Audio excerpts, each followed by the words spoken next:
Imagine if one day you decide to browse SAM.gov on a normal weekend, and you come across two opportunities. Option 1, which we'll call grounds maintenance, and option 2, which we'll call HVAC repair. They both have attachments in the system. Grounds maintenance has an attachment labeled PWS that tells you what the job entails, and HVAC repair has an attachment labeled SOW that tells you what the job entails. Well, what's the difference? Performance work statements PWS and a statement of work SOW are used to determine the scope requirements for a project or service. Even though they serve the same purpose, they have differences. For example, a performance work statement PWS outlines the outcomes and results.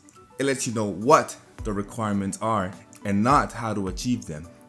This gives certain flexibility to you by allowing you to determine the best way to meet the specified outcomes.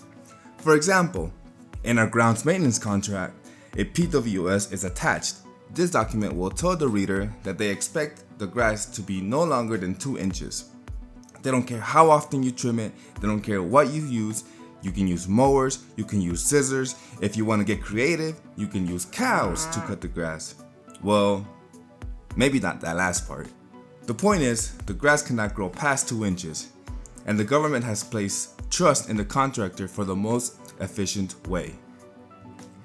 A statement of work, on the other hand, is a detailed description of the work to be performed. This description will outline specific tasks and timelines that you, as a contractor, must follow.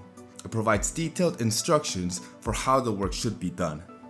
Unlike a PWS, a statement of work offers less flexibility to you because it prescribes the methods that must be followed. For example, construction contracts will include a statement of work SOW as opposed to a PWS. Construction companies have many regulations and codes they must follow. If you see an opportunity for a construction contract, the government will highlight standards that the company must abide by for the construction of the building. If they don't follow these standards, it would be a very bad thing. People tend to use these two interchangeably, but there's a very distinct differences between a PWS and an SOW. These are important documents, and I'm sure you'll see plenty of these on your journey.